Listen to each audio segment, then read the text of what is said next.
नहीं आसान नहीं रहा। सबसे पहले हम अपना परिचय दे दें। ये एक दिव्यांग हूँ मैं, है ना। और ये धीरे धीरे मतलब ये बढ़ते चला गया। तो मुझे पता था कि हमको कम समय में बहुत मेहनत करना, बहुत ज्यादा पैसा कमाना है, क्योंकि पैसा ही सबके लाइफ में काम देता है। इसलिए हद से ज्यादा मेहनत भी करते थे और कम समय में अच्छा अर्निंग भी करने लगे थे। और जितना पैसा मिलता था सब इसी में रीइन्वेस्ट करते थे।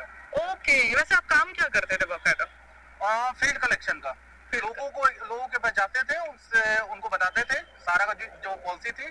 और उसके माध्यम से उनका पैसा पर डे कलेक्शन करते थे, वन टाइम कलेक्शन करते थे, मंथली आरडी एफडी सारा काम करते थे। ओके, तो उसी से जो कमा के क्या आपने पूरा इन्वेस्ट कर दिया? टोटल, क्योंकि हमारा कोई वैसा खर्च भी नहीं था। सिंगल पर्सन आज भी है हम। जी। घर पे कौन कौन है? माँ है, पापा है, बहन है, भाई है। ये जब ऐसा लगा कि ये पैसा डूब गया या फंस गया इतना पैसा, क्या रिएक्शन था पहले आपका, क्योंकि इतना लार्ज अमाउंट पे? और अपने ब्रांच में ही जैसे हमारे एफसी मैनेजर जो हमारे सीनियर भी थे और वही मैनेजर भी बने।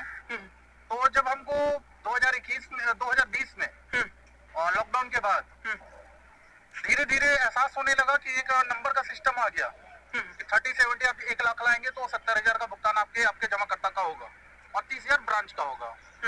उसके बाद धीरे धीरे एक नंबरिंग लगने लगा कि नंबर वाइज सबका पेमेंट होगा ब्रांच में, सारे लोग पैसा जमा कीजिए।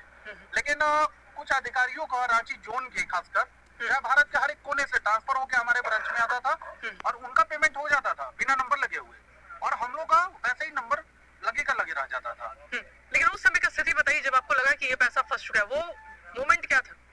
वो मोमेंट 2021 का था, जब सुब्रतो राय ने बोला था कि 2021 मार्च तक सारा चीज व्यवस्थित होगा और सबका भुगतान सुचारू रूप से होने लगेगा। लेकिन जब अप्रैल चला गया उसके बाद फिर वो आते हैं पेपर के माध्यम से, वीडियो के माध्यम से, टीवी के माध्यम से और बोलते हैं 2021 सितंबर तक में ये सारा चीज क्लियर हो जाएगा। लेकिन जब सितंबर भी बीत गया उसके बाद उनका एक बयान आता है सारे डायरेक्टरों के माध्यम से, वो खुद नहीं देते हैं, जितने भी सारे के डायरेक्टर है उनके माध्यम से एक लेटर इशू किया जाता है कि अब भुगतान कब और कैसे होगा इसके विषय में सुब्रतो राय कुछ नहीं बोल सकते हैं, उन्हें कुछ नहीं पता है।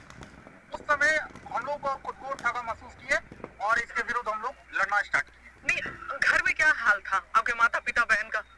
घर में तो आज भी बहुत बुरा हाल है। आज भले हम लोग फाइट कर रहे हैं लेकिन अकेले में जब भी बैठते हैं हम लोग भी डिप्रेशन के शिकार ही हैं। हम लोग भी डिप्रेशन के शिकार हैं। कभी कभी रोना भी आता है, रोते भी हम लोग, क्या करें, जिंदगी भर